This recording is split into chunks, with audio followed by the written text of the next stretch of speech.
Hello people, and welcome to another bit, another section of 5 Minutes of Magic with Princess Karlina, warrior writer. Still wearing this dress because why not?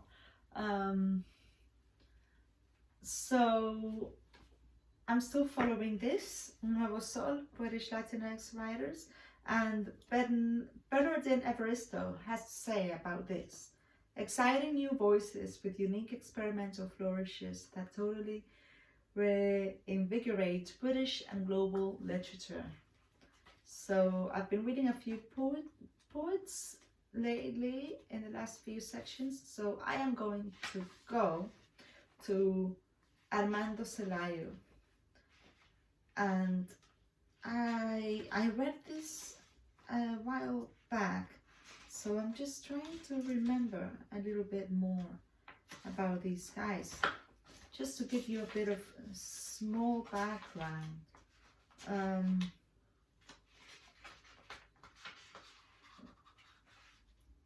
Yeah, so there we are. I'm gonna read you this. Anyway, mostly you're just looking at me here in my corner, but I guess contemplation is good sometimes. Finding I need it. This is an extract from Downward is Heavenward. 5 minutes. 5 minutes with Armando. Here we go. Everyone knew him for his movies. These long-hour films about folks he called fearless freaks. The minorities in the minorities. It's one thing being an outcast. Milo, my brother, once explained in an interview, after he'd received an horrible mention from a film institute out west.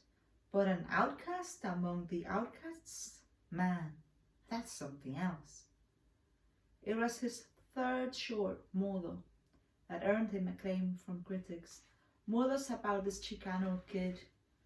Modo avoids the world by hiding behind the long drapes of his dark hair, and he's always listening to his Walkman, usually blasting some early Flaming Lips.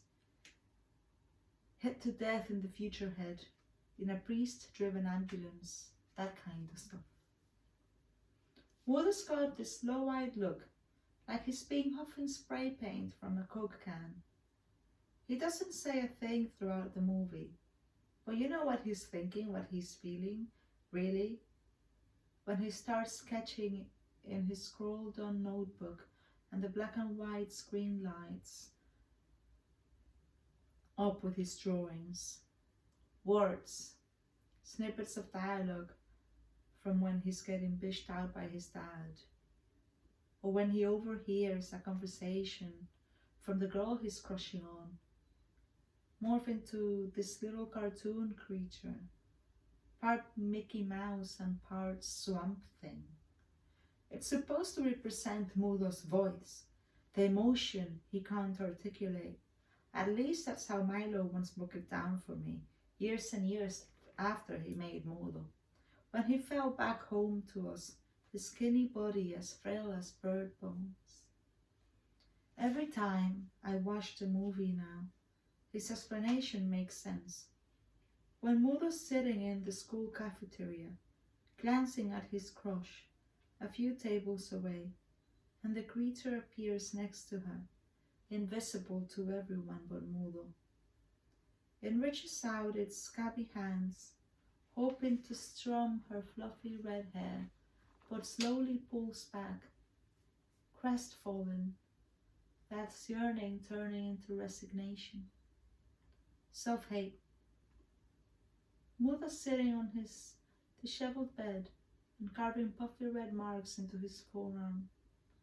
His dad's outside, shouting all kinds of shit, and shoulder slamming himself into the barricaded door, while the creature scrawled into a scrunched up question mark on the floor, broken musical notes hovering as a halo around his head. One critic described the movie dead on slacker meets Fantasia for Chicanos. Unsurprisingly, Mudo was autobiographical, wearing flannel shirts and steel-toed boots he bought from the Salvation Army. He showed up at Capitol Hill, a high school 50-50 between black and Latino kids. Milo didn't score himself any points from the dicky sporting cholos by kicking it with the stragglers of white stoners. Putos Celayo. Los vatos locos would hiss at him, tripping him as he tried to sneak by them in the hallway. Greasy wetbags, Milo murmured as soon as they were out of earshot. But Milo's crowd had nothing to do with selling out or identity politics. Back then, he didn't care about all that stuff. Why do we hang out with the people we hang out with? He once said in a scene. Music. While all the other kids at Capitol Hill were split listening either to Garth Brooks, Bon Jovi, or Color Me Bad, Milo and his friends were proud patch-wearing members of the Sub Pop Singles Club. I still have most of these old tapes stuffed away in one of my boxes of Milo's ephemera, along with dozens of interviews I tracked down through libraries and the internet, and parts of the holy clothes he wore every day. And his first camera, stolen of course, along with the crumbling reels of his earliest footage, artifacts collected and arranged to piece together a patchwork portrait of my brother as a young artist, a half-made mosaic of who he was and wasn't. Milo stuck out from his clique in one important way. Though they all liked to skip classes to get high, Milo would get blazed with his boys, then bury his head in his art. Baroque pencil and ink sketches of his friends passed out on the couch, every white space on the white-ruled page drawn and drawn upon. As soon as he figured out how to break into the supplies closet at school and how to discreetly pocket brushes from Home Depot, Milo started painting. All his friends' faces looked like they were made of bark and mud. And there we are. And leave it at that. Get this book. Read more.